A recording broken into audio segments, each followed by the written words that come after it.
Olá, seja muito bem-vindo. Estamos começando mais um programa Medicina e Saúde. Um programa que fala sobre saúde, qualidade de vida, novas e melhores escolhas, né? A medicina do estilo de vida, que depende também muito das nossas escolhas diárias. E quero falar que esse programa, entre um dos parceiros, é o CIOP, né? Hoje em oferecimento do CIOP, que é um centro especializado em oncologia aqui em Foz do Iguaçu, que trabalha diagnóstico, tratamento e prevenção do câncer, né? Com uma equipe enorme, que você já está vendo aqui na tela, uma das profissionais que é a entrevistada especial de hoje, que faz parte dessa equipe multidisciplinar, entre farmacêuticos, fisioterapeutas, médicos, oncológicos, com oncologia em várias especialidades, enfim. Então, é uma equipe completa para você e é parceiro aqui do Medicina e Saúde. E hoje, essa entrevistada especial que você está vendo aqui na tela, a doutora Sofia Souto. Em primeiro lugar, seja muito bem-vinda, doutora Sofia. É um prazer que você está aqui com a gente. Muito obrigada pelo convite, é um prazer estar participando. Perfeito. Para você que não conhece, vou falar um currículo assim rapidinho da doutora Sofia Souto. Ela é fisioterapeuta, trabalha com reabilitação do assoalho pélvico, mestrado em ciências da cirurgia com ênfase na disfunção sexual pela Faculdade de Ciências Médicas da Unicamp, doutorado em ciência da cirurgia com ênfase em bexiga hiperativa pela Faculdade de Ciências Médicas também da Unicamp, professor em diversas pós-graduações do país na área de reabilitação do assoalho pélvico. Doutora Sofia, em primeiro lugar, já falei que você é muito bem-vinda, esse tema interessa a todos nós, homens, mulheres, enfim. Quero que você se apresente, fala um pouquinho de você para o ouvinte. Bom, então, um prazer, eu sou Sofia Souto, eu sou daqui de Foz do Iguaçu, eu cresci aqui, fiz toda a minha formação escolar aqui em Foz do Iguaçu, depois eu fui embora para fazer faculdade no interior de São Paulo, em uma cidade chamada Santa Fé do Sul, onde eu fiz faculdade de fisioterapia, e de lá eu fui para Unicamp, em Campinas, onde eu fiz toda a minha formação em reabilitação do assoalho pélvico. Então, eu fiquei na Unicamp por 18 anos trabalhando lá. Então, eu primeiro comecei fazendo mestrado, fiz doutorado na área de urologia, né, em ciências da cirurgia, e fiquei como professora, como pesquisadora, trabalhando lá por 18 anos. E aí, agora que eu estou de volta a Foz, a minha cidade, onde mora a minha família toda, então eu voltei para cá e estou voltando para atender agora os pacientes nessa área de reabilitação do assoalho pélvico, junto à equipe do CIOP. E que é uma equipe multidisciplinar, como eu falei no começo, né, doutora? Então, você trabalha diretamente com, por exemplo, com o doutor Nário também, que é urologista, oncologista e outros profissionais lá na clínica. Em Campinas, o trabalho multidisciplinar dentro da Unicamp é uma coisa normal para a gente, né? Então, assim, ali dentro a gente trabalha psicólogo, fisioterapeuta, médicos, enfermeiros, farmacêuticos, todos num grupo, né? Um complementando o outro, né? E aí, isso que é uma coisa que me agrada muito dentro do CIOP é que eu não estou sozinha, né? Eu sozinha não posso fazer muita coisa pelo meu paciente. Eu preciso de toda a equipe para a gente fazer um trabalho completo. Então, é uma coisa que me agrada muito dentro do CIOP, poder continuar como eu trabalhava já dentro da Unicamp, né? E fala-se muito hoje nessa questão, nem multidisciplinar, né? Transdisciplinar, né? Porque passa, né? Uma vai se encontrando e somando aí para que realmente tenha um tratamento muito mais efetivo. Doutora Sofia, assoalho pélvico, para quem não sabe, mas o que é assoalho pélvico? Em que região está do meu corpo físico? Fala um pouquinho para a gente que é leigo, né? O que é assoalho pélvico? E a sua importância, né? Assoalho pélvico, então, assim, a nossa pelve, né, que é a região do nosso quadril, embaixo ela tem os músculos que estão ao redor da uretra, da vagina e do ânus. Então, todos esses músculos que estão nessa região são chamados de assoalho pélvico, tá? Então, ele é como um assoalho mesmo, porque se a gente for ver o nosso corpo como uma casa, vamos dizer assim, né? A gente considera o abdômen e as costas como as paredes da casa, o diafragma como o teto da casa e a parte de baixo, que é o assoalho pélvico, que é o assoalho dessa casa, que é o que dá sustentação e mantém tudo ali, né? Então, o assoalho pélvico é um conjunto de músculos que nós temos nessa região e eles são responsáveis pela continência urinária, pela função urinária, né? pela continência fecal, então você conseguir manter, segurar as fezes para o momento correto de evacuar, pela função sexual também, então, essa é a função do assoalho pélvico, né? Conseguir nos manter continente, e a boa função dele também nos permite uma micção correta, uma evacuação correta e uma função sexual prazerosa. Aí, então, assim, tem um assoalho ali, né? Quando a gente fala de mulher, que órgãos que tem ali, que estão diretamente ligados a esse assoalho? E quando é com o homem, quais são esses órgãos para a gente entender mais? Então, assim, acima do assoalho pélvico da mulher, interagindo ali, nós temos os órgãos, que é a bexiga, o útero e o intestino. Então, a bexiga, o útero e o intestino, né? Então, seria a uretra, o canal do xixi, a vagina e o ânus, né? Então, cada um tem a sua ligação ali com esses órgãos. E o homem, ele só não tem útero, então tem a bexiga, logo abaixo da bexiga tem a próstata, e logo atrás tem o intestino do paciente, né? Então, tem a uretra, a próstata do paciente passa por dentro, a uretra passa por dentro da próstata, que chega na bexiga, né? E atrás tem o intestino. Então, a parte que nós vemos, a parte externa, né, que é a saída da onde sai o xixi, que é a uretra, né, e atrás o ânus, que é a saída da parte do intestino. Antes da gente chegar na reabilitação, que é muito do seu trabalho, né, doutora, vamos falar um pouquinho de prevenção também com relação ao assoalho pélvico. A gente não pensa muito e deveria pensar e olhar muito mais, né? Você relatou um pouquinho da importância dele aqui, né? Então a gente imagina como deve ser importante a gente prevenir. Dá para falar em prevenção com relação ao assoalho pélvico? Começar desde cedo? Como é que é essa educação com relação a isso? Olha, o assoalho pélvico, o ideal realmente é a prevenção, né? Eu acho que tudo em saúde, o ideal é prevenir, porque é muito mais fácil do que tratar depois. Mas ainda é uma coisa muito fora da nossa realidade, a prevenção, né? O treinamento do assoalho pélvico, né? Então, assim, principalmente a mulher, então o assoalho pélvico da mulher, por ter a abertura da vagina, ele é um assoalho pélvico mais frágil, vamos dizer assim, né? Então, o músculo, ele tem essa abertura para a vagina, o que torna ele um pouco mais suscetível a ficar fraqueza, ter algumas deficiências que o homem não chega a ter, tá? Então, a mulher em si, o ideal é que ela passe a conhecer e trabalhar esse seu assoalho pélvico a partir do início da sua vida sexual, tá? Então, começar a trabalhar, porque nós vemos, assim, vários problemas que começam lá atrás. Então, por exemplo, coisas que a gente às vezes acha que é comum. Por exemplo, sentir dor na relação sexual, no início da vida sexual, né? É normal, com o tempo passa, né? Mas não é normal. É normal porque é comum de acontecer. Mas isso não é normal, isso acontece porque ela não se conhece, ela não conhece o corpo dela, ela não sabe relaxar essa musculatura para ter uma vida sexual prazerosa.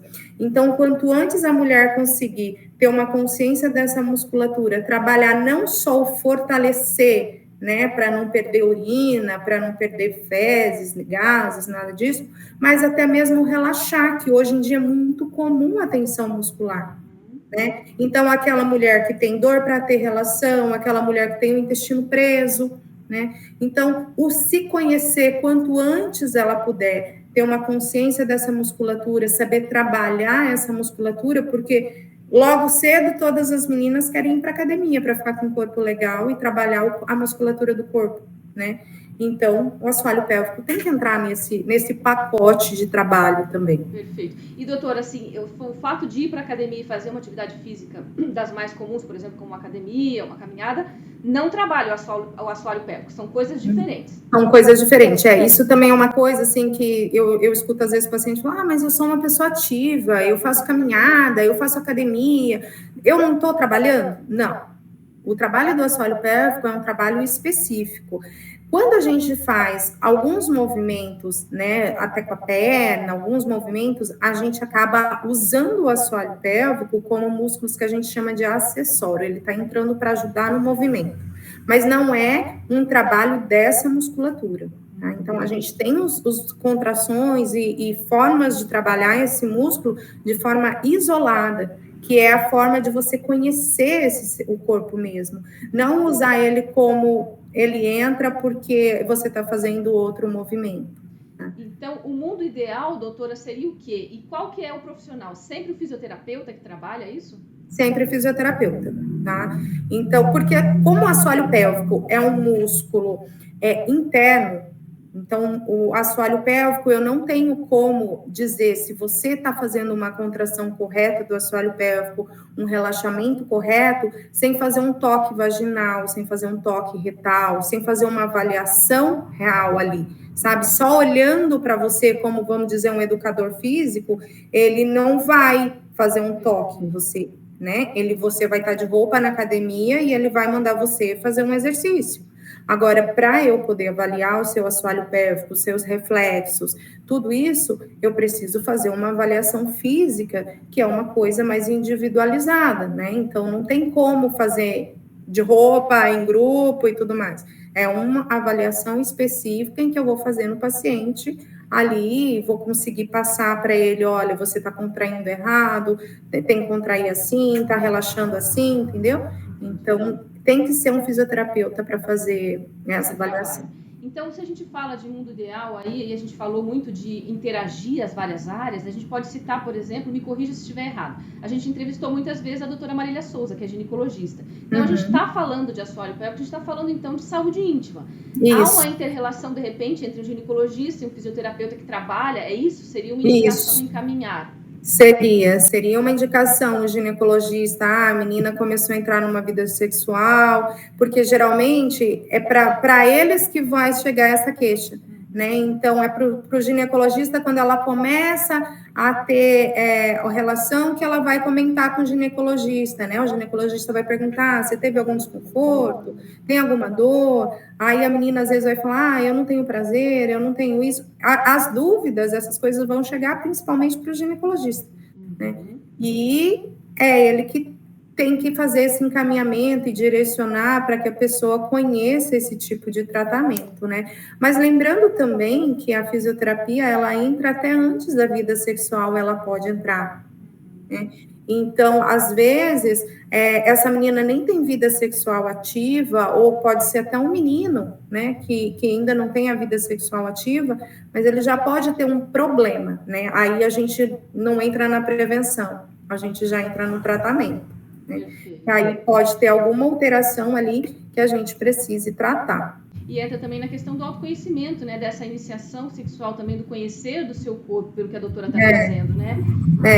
Que acho que é bastante importante. Antes de eu passar para uma outra pergunta que eu tenho aqui, eu gostaria de perguntar se tem alguma relação, por exemplo, a doutora falou assim que é um músculo, então se pode trabalhar esse músculo da melhor maneira, né? Que ele seja ativo e cada vez melhor até o final da nossa existência. Exatamente. Que trabalhe bem. A gente ouve muito falar em pompoarismo, por exemplo, não sei se tem relação, que é um trabalho também de profissionais, que muitos fisioterapeutas trabalham com isso, e também, por exemplo, muito no yoga, por exemplo, uma ciência milenar também tem trabalhos com assoalho pélvico.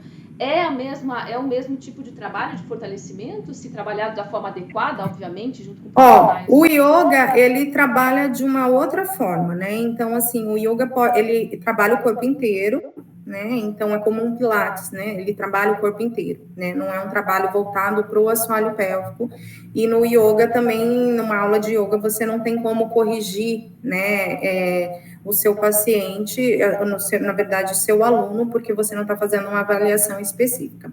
O pompoarismo, ele é um tipo de treinamento da musculatura do assoalho pélvico que foi desenvolvido há muitos e muitos anos, que é passado de mãe para filha, lá na Tailândia, para aqueles lados, né? E, assim, o que difere, assim, existe a parte boa do pompoarismo, né, que é a parte de contração, de se conhecer, de aprender a mexer com essa musculatura do assoalho pélvico, e existe a parte que não é tão boa da prática de pompoarismo, que é principalmente a parte expulsiva. Então, assim, igual você vê, no pompoarismo tem aquela coisa de bolinha, que tem... Na Tailândia é muito comum esses shows de pompoarismo, onde a moça solta a bolinha, solta não sei o que pela vagina, joga... Isso tudo são forças expulsivas. Então, são forças que não é bom, entendeu? Então, assim, é uma força como, assim, uma paciente que tem um intestino preso fica fazendo força para evacuar. Então, ela está forçando ao contrário do que a gente quer, né? Então, o assoalho pélvico, quando a gente faz a contração, a gente puxa para dentro. A gente contrai e levanta. Agora, a força expulsiva de jogar coisas, essas coisas, isso não é saudável. Então, uma parte do pompoarismo é legal, existem instrumentos, vamos dizer assim, são vendidos, né, em sex shop, essas coisas que são vendidos para pompoarismo, como bolinhas de Bengu, os cones vaginais, várias coisas que eles são úteis para o treinamento do assoalho pélvico realmente, né? Quando corretamente utilizado, né? Também não adianta só ir lá comprar, colocar e achar que vai ficar tudo bem. Tem um profissional da saúde habilitado ali junto e fazendo o tratamento, né? E orientando como usar, né? Orientando como usar. Então, cada um tem uma forma legal de usar, uma forma que realmente vai ajudar, né, a esse fortalecimento e esse conhecimento do corpo. Dá para a gente dizer que, por exemplo, um dos sintomas ruins seria para homem ou para mulher de um assoalho pélvico fraco que não se trabalhou, né, não se olhou esse olhar da saúde para essa região tão importante, seria a incontinência urinária, doutora? É o mais comum. Então, o mais comum é a incontinência urinária. Então, assim, aquele assoalho pélvico que não está, que a gente chama de não estar funcional, né? Então, às vezes, a gente fala muito do assoalho pélvico estar fraco, mas nem sempre um assoalho pélvico, que uma pessoa que tem incontinência urinária, ela tem um assoalho pélvico fraco, às vezes ela tem um assoalho pélvico tenso, né? Então, ele pode estar tensionado e aí ele não tem uma função correta, tá? Então, a gente tem que avaliar a função desse assoalho pélvico, o que está deficiente ali, para a gente poder trabalhar. Mas o mais comum é a incontinência urinária, que acontece tanto em homens como em mulheres.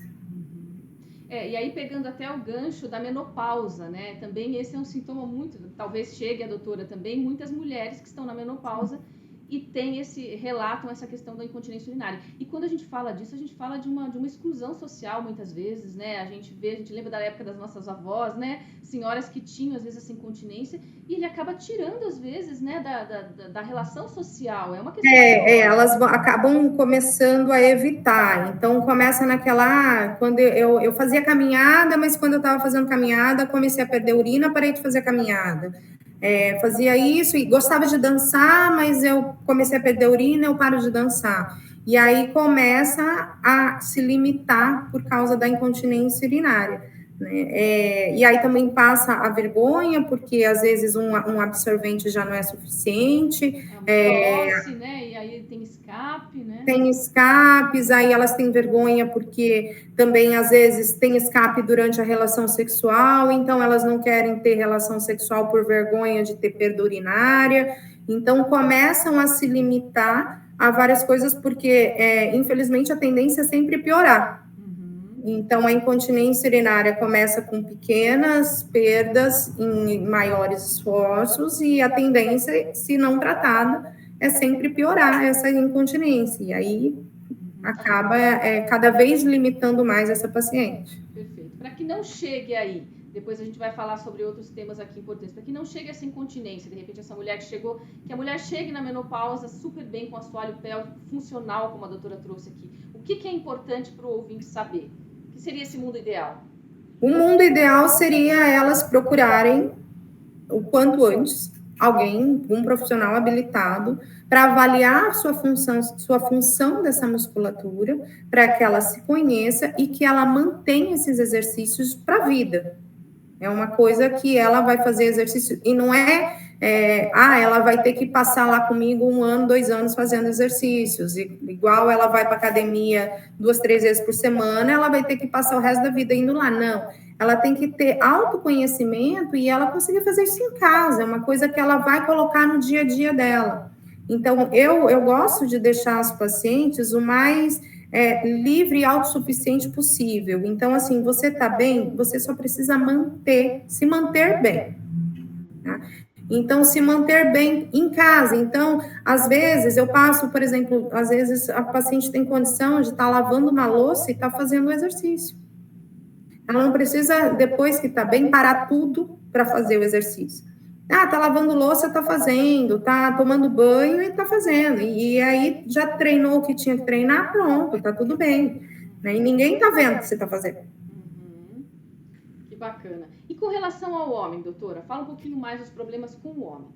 O homem, geralmente, a parte de incontinência urinária do homem, ele está mais ligado a problemas na próstata. Então, dificilmente o homem tem problemas antes, a não ser que surja a bexiga hiperativa, que pode surgir desde a infância, e aí o homem, sim, vai ter uma urgência miccional, vai ter uma dificuldade, né, realmente, em manter um armazenamento da urina num período mais longo.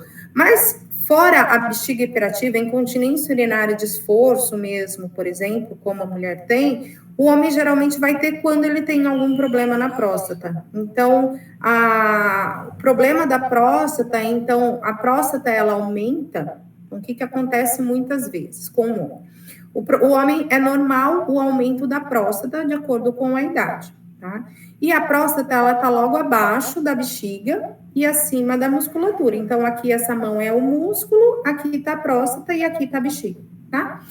Para continência urinária, esse músculo contrai, junto com ele tem a próstata fecha a uretra e está continente. Isso no normal. De acordo com que a próstata vai aumentando, ela vai estrangulando essa uretra. E aí, o que acontece? Quanto maior estiver a próstata e mais ela conseguir sozinha fechar essa uretra, menos o músculo aqui embaixo precisa trabalhar, tá? E quanto mais esse músculo fica sem função aqui embaixo, mais ele atrofia. Fica disfuncional. Exatamente. E aí, depois o paciente passa por algum tratamento para a próstata dele, para ou retirar a próstata, ou fazer uma raspagem, para liberar essa obstrução que a próstata está causando, só que o músculo dele, que tem que trabalhar ali para manter ele continente, está atrofiado, está fraco, porque é a mesma coisa de um braço engessado que ficou 1 mês, 2 meses, 3 meses. Imagina, às vezes, esse homem fica 3 anos com uma próstata obstruindo, e aquele músculo perde a função. E aí, na hora que você tira essa obstrução, ele começa a ter perdas urinárias. Então, o que precisa ser feito? Fortalecer essa musculatura para ela voltar a conseguir trabalhar e manter a continência urinária desse homem. Então, isso é muito comum de acontecer, assim, é muito frequente. Quanto mais tempo o homem ficar obstruído, maior a chance desse músculo ficar atrofiado. E a saúde sexual também está diretamente ligado a esse fortalecimento do assoalho pélvico, tanto na mulher como no homem? Tá, assim, da mulher, né, ela está muito relacionado porque a mulher, ela precisa de um correto relaxamento, né, dessa musculatura. A mulher, muitas mulheres, você vê a queixa de dificuldade de ter prazer sexual para uma mulher é muito maior do que um homem. Um homem tem prazer sexual muito mais fácil do que a mulher, né? Então, a mulher, ela precisa se conhecer, ela precisa ter um conhecimento muito maior do corpo dela para ela conseguir ter prazer e, consequentemente, ela precisa um relaxamento correto para que esse ato seja prazeroso. E ela precisa também de um músculo bom, né? Porque, assim, porque às vezes a mulher fala, eu tô me sentindo larga. O que isso significa? O músculo vai ficando fraco e a vagina da mulher, como ela é formada por músculos, ela vai ficando mais aberta. E quanto mais fraco esse músculo, menos atrito tem com o pênis durante a relação sexual. Então, como não tem esse contato, quanto mais larga a vagina, menor o contato com o pênis, menor o prazer para a mulher. E para o homem também, né? E hoje fala-se, desculpa até cortando um pouquinho, doutora, fala-se muito também no laser íntimo também, junto com o trabalho com a fisioterapia do fortalecimento do assoalho pélvico, né? O laser, a função do laser é estimular colágeno, né? Então, são coisas que realmente tem que ser um conjunto. Então, a gente faz o laser íntimo para estimular colágeno, então, principalmente aquela mulher que já está tendo uma deficiência hormonal, então melhora o colágeno ali na região, né? A lubrificação da vagina, e aí, junto com o treinamento da musculatura que vai dar trofismo para essa musculatura, então a vagina da paciente vai ficar mais fechadinha, vamos dizer assim, e ela também vai ter mais sensibilidade, porque todo o trabalho muscular causa aumento do fluxo sanguíneo. E quando a gente aumenta o fluxo sanguíneo, a gente melhora a sensibilidade também. E aí que entra principalmente a parte com relação ao homem. Um homem que tem uma dificuldade de manter a ereção, que faz um trabalho muscular, ele melhora o fluxo sanguíneo no local. E o homem, muitas vezes, o que acontece? Ele consegue ter um aumento da ereção, só que ele não consegue sustentar essa ereção. Ele perde a ereção para ter a relação.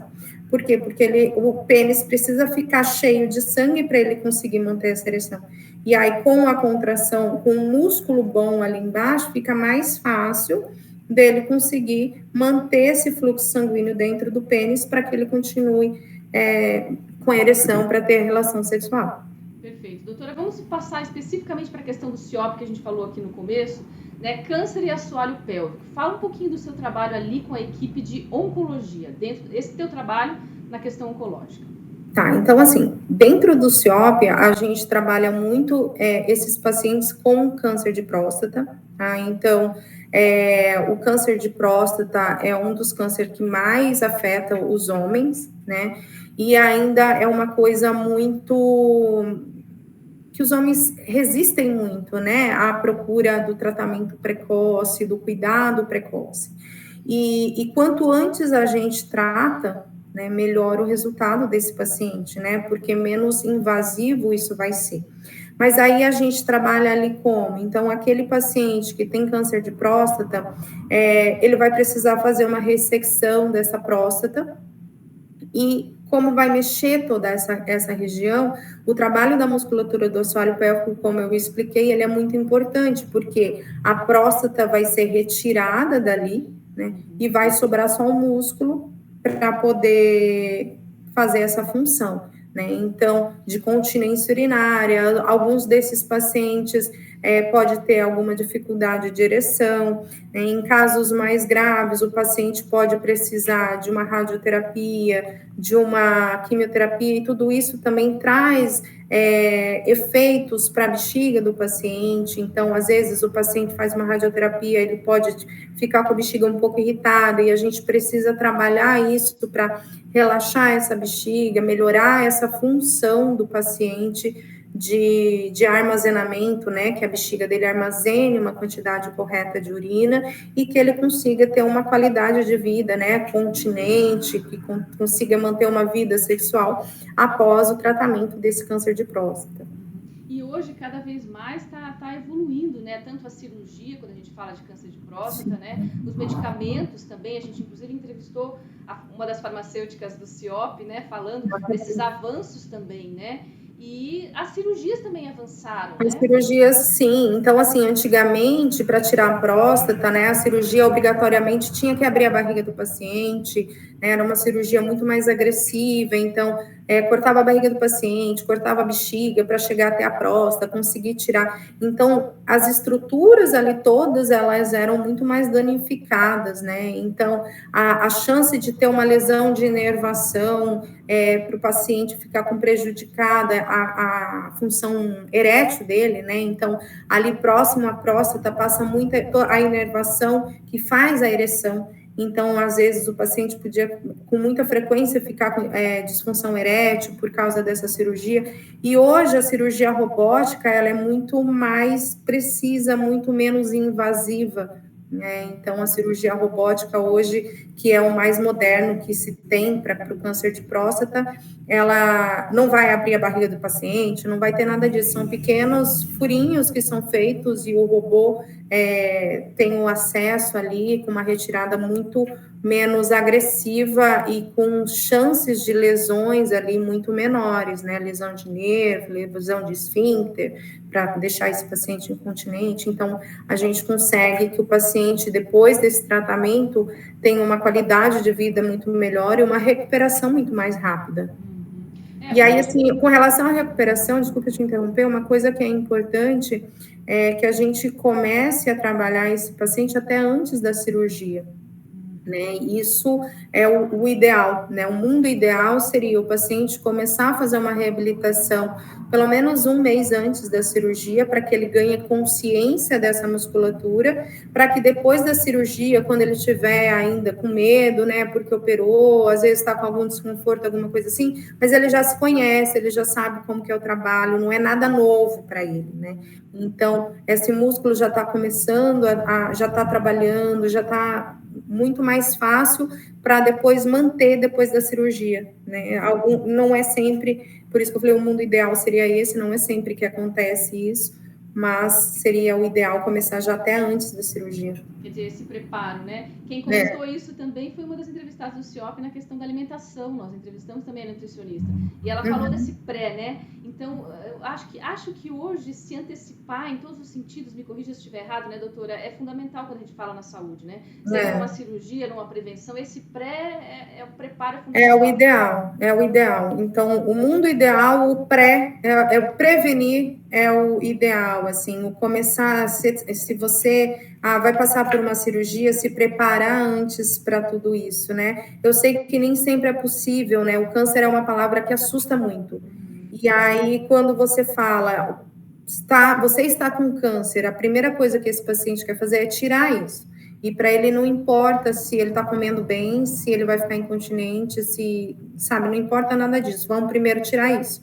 Então, é a urgência do paciente porque assusta, né? Claro. Então, a gente entende. De morte, né, doutora? Então a gente entende, assim, esse lado, né, do vamos fazer o quanto antes para remover. Mas, se puder passar pelo menos por uma avaliação antes, que seja uma semana antes da cirurgia, passa por uma avaliação para se conhecer, para ter uma noção melhor do que vai acontecer com você, né? Pelo menos vai para a cirurgia um pouquinho mais consciente do seu próprio corpo também. Doutora, gostaria que a senhora falasse também, até tinha uma pergunta aqui de um ouvinte que eu tinha separado, que é com relação a dores pélvicas, dores crônicas. Isso pode ser, enfim, tem algo que tem que ser investigado, é comum no seu consultório? Olha, a dor pélvica crônica, ela é uma dor que geralmente o paciente, ela pode estar relacionada a algum desconforto junto com a bexiga ou não. Então, às vezes, o paciente, a dor pélvica, ela abrange muita coisa, né? Então, a dor pélvica, em mulheres, às vezes ela está relacionada também à endometriose, às vezes a paciente tem, aliás, esse mês é o mês de prevenção da endometriose, né? E aí a endometriose é uma das coisas que causa muita dor pélvica. Às vezes a pessoa tem uma sensibilidade ao armazenamento de urina, então ela armazena um pouco de urina e já começa a sentir um desconforto, a gente tem que trabalhar isso. Tem paciente que tem dor, que são pontos gatilhos musculares mesmo, então a musculatura do assoalho pélvico dela é uma musculatura tensa, que tem pontos de dor, então o paciente não tem noção na hora que você vai palpando a musculatura, sabe quando você está com dor nas costas, você palpa, você fala, nossa, é aí mesmo que dói, é aí que dói, tem vários pontos gatilhos. A mesma coisa acontece com a musculatura do assoalho pélvico. Então, são dores que acontecem nessa região da pelve. E aí tem, às vezes, essa dor pode ser irradiada para o testículo, por exemplo, podem irradiar para outras regiões e a pessoa não sabe de onde vem essa dor. Tá? Então, às vezes, a pessoa pode sentir dor para evacuar, essa dor pélvica é uma dor que acontece em toda essa região. Então, ela é muito ampla, precisa de uma avaliação para ver o que realmente está acontecendo. Às vezes, a gente não consegue descobrir de onde vem essa dor. Então, a gente trata a dor, né? A gente trata a dor do paciente e não o que está causando a dor, porque a gente não sabe o que está causando. né? Perfeito. E também pode também estar ligado, também me corrija se estiver errado, a muitas tensões. Hoje fala-se muito também da dança, por exemplo, dança do ventre, outras danças que são terapêuticas no sentido de trabalhar esse assoalho pélvico. É bom, doutora, não é bom, é recomendado? Porque a gente também tensiona muito nessa região, né? Mas assim, essas danças, igual a dança do ventre, é uma dança que trabalha muito a mobilidade da pelve, e isso é legal. Então, assim, toda vez que a gente consegue mexer, porque as pessoas vão se travando muito, né? Então, fica muito tempo sentado, passa o dia inteiro sentado, Pés, né? O dia a dia corrido, o postergar, então agora eu tô ocupado, eu tenho que segurar para ir no banheiro, eu não posso evacuar agora porque eu tô ocupado, vou deixar para fazer em casa, eu tô aqui na reunião, eu não posso parar para ir no banheiro fazer xixi. Isso tudo vai tensionando a sua musculatura, e aí na hora que você precisa relaxar, você não consegue. E realmente, dança são coisas, primeiro, que se for prazeroso para a pessoa, libera endorfina, e isso traz prazer, isso traz relaxamento. Então, assim, com certeza ajuda, né? Principalmente essas danças que soltam o corpo, ajuda a relaxar. Que bacana isso que a doutora trouxe agora, né? Que a gente vai segurando, né? Não, agora eu não vou no banheiro, não, agora eu não posso. A gente vai se deixando para depois, né? Muito interessante Exato. Isso que você trouxe, né? A gente acaba esquecendo das próprias necessidades do corpo físico, né? Nós somos corpo físico e emocional junto, né? Aliás, eu vejo muito assim, às vezes, quando eu vou avaliar um paciente, por exemplo, constipado, né? Uma paciente que tem dificuldade para evacuar. Aí, quando você vai perguntar, desde quando? Desde que eu me conheço por gente, eu sou assim. Então, o que acontece? Às vezes, aquela criança que no desfraude já começou. Então, no desfraude, o sentar errado, o reprimir de que a criança sujou não era para ter feito na calcinha, sabe? Isso já vai reprimindo. Ou, isso aqui é errado, banheiro é sujo, né? Ensinar para a criança, não senta porque banheiro é sujo, porque não sei o quê. E aí a criança não vai no banheiro da escola porque o banheiro da escola é sujo. Ou às vezes é porque ela tem vergonha dos amiguinhos verem que ela tá no banheiro, entendeu? E aí isso ela vai levando para a vida de que eu só posso ir no banheiro da minha casa. Só que aí, quando é criança, vamos dizer, passa meio período lá. Depois, quando é adulto, passa o dia inteiro trabalhando. E ela leva isso para a vida. Só que, às vezes, o intestino dela trabalha e ele quer funcionar na hora que ela não está em casa. E isso é uma coisa que a gente não tem como falar, não, eu vou deixar para ir na minha casa. Quando você chegar na sua casa, você não está mais com vontade. E aí não adianta você sentar no vaso sanitário e ficar fazendo força para evacuar, que você só vai piorar o seu quadro. Então, a gente tem que respeitar o nosso corpo, né? O que é fisiológico do nosso corpo, na hora que ele quer trabalhar, você tem que colaborar para que ele trabalhe corretamente. Perfeito. Esse olhar de que é fisiológico e é um organismo vivo. Doutora, tem mais uma pergunta aqui, eu vou até emendar do ouvinte, que é com relação quer que a doutora explique um pouquinho melhor o que é bexiga hiperativa. E também quero que fale um pouquinho melhor, de repente, se tem relação com a bexiga hiperativa, que a senhora acabou de falar. Quer dizer, tem sempre um trabalho psicológico junto nessa questão ali? A bexiga hiperativa, o que é? A nossa bexiga, ela também é um músculo, tá? Então, a bexiga, ela deve ficar relaxada, distendendo para armazenar. E a função miccional é uma função voluntária. Então, você só vai no banheiro fazer xixi quando você diz que você pode fazer xixi, tá? A bexiga, na hora que a gente vai urinar, ela contrai para esvaziar. Isso é o normal. O que começa a acontecer na bexiga hiperativa? A sua bexiga, ela começa a responder por algum motivo desconhecido, ela começa a ficar meio que tendo vontade própria. Então, um pouco de urina que chega lá, ela contrai. E te dá uma urgência miccional. Então, a bexiga hiperativa ela é caracterizada por aumento da frequência urinária. Então, o que é isso? O paciente que deveria urinar a cada 2, 3 horas, urina a cada meia hora, 1 hora, tá? O paciente que deveria conseguir postergar, estou com vontade, sentindo que minha bexiga está enchendo, mas eu não vou agora, ele tem urgência. Quando ele tem vontade, ele tem que sair correndo para ir no banheiro, porque ele pode acontecer de perder urina se não for no banheiro, tá? E também acontece, às vezes, do paciente acordar várias vezes à noite para urinar. Então, tudo isso está relacionado à bexiga hiperativa, tá? Então, a bexiga começa a contrair mais do que ela deveria. Então, ela deveria contrair só no momento em que você está no banheiro para urinar, e isso daí ela começa a fazer durante o dia, e de acordo com a pressão de contração, ela pode trazer ou não perda urinária. Tá? Então, se ela fizer uma contração muito forte, que é mais forte do que a pressão de fechamento da sua uretra, você vai fazer xixi na calça. Então, a incontinência urinária da bexiga hiperativa, muitas vezes, pode ser aquele fazer xixi na calça mesmo. Então, uma incontinência urinária de esforço, então, por exemplo, ela tosse, sai um jatinho de urina. E aí, terminou a tosse, parou. Então, jatinhos de urina, né? Às vezes gotas, às vezes um jatinho, alguma coisa assim. A bexiga hiperativa, ela pode fazer de molhar roupa mesmo, porque a bexiga contraiu como se você fosse urinar. E aí, faz todo o xixi na calça. E pode estar ligada à pessoa ansiosa, a uma questão emocional? A bexiga, ela é muito emocional, né? Pode ver que, geralmente, quando você está ansioso, quando você sabe que vai sair de casa, dá vontade de fazer xixi, né? Então, a bexiga é muito emocional. Mas o tratamento não é emocional, não adianta você tomar um ansiolítico que vai melhorar, né? Então, a gente precisa fazer um tratamento, o tratamento da bexiga hiperativa, além de tratamento muscular, a gente faz um tratamento na inervação da bexiga. Então, a gente usa um tratamento de eletroterapia para relaxar a sua bexiga. Então, a gente trabalha em cima da inervação, porque ela está contraindo sem a sua vontade. Então, a gente precisa trabalhar na bexiga, não só no músculo aqui embaixo. Então, a gente trabalha no músculo e na bexiga, para relaxar uma bexiga hiperativa. Perfeito. Doutora, a gente está quase chegando já no finalzinho do programa. Tem muita coisa para perguntar, vai ter que voltar aqui de novo. Pode chamar que eu venho.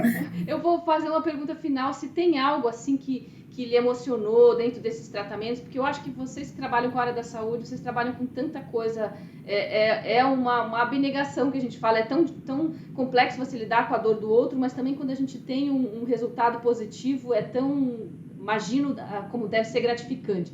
Quer contar algo que te emocionou, de repente, né?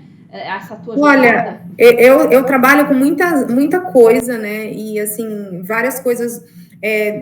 assim, eu vou citar duas coisas que para mim foi, assim, interessante. Uma foi com relação a uma moça que ela já era casada há 1 ano, e dentro desse 1 ano de casamento, ela nunca tinha conseguido ter relação sexual com o marido por dor. Então, é o que a gente chama de vaginismo. Ela não consegue ter relação sexual por uma tensão da musculatura. E aí, ela começou a trabalhar comigo. E depois de, acho que 1 mês de tratamento, ela chegou tão feliz no consultório que ela falou assim: meu marido quer mandar flores para a senhora, doutora, porque a gente conseguiu ter relação sexual e foi bom. Que legal.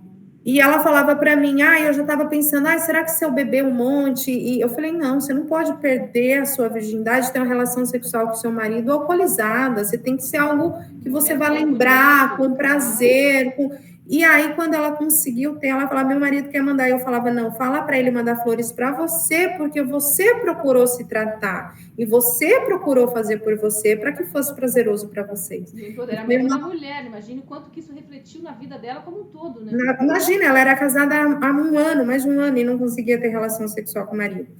Então, isso foi uma coisa que me marcou muito. E uma outra coisa que assim, é uma coisa que traz uma resposta muito rápida, é que eu trato mulheres com prolapsos também, né? Que são aquela bexiga caída, então aquela paciente que tem uma bola saindo pela vagina, né?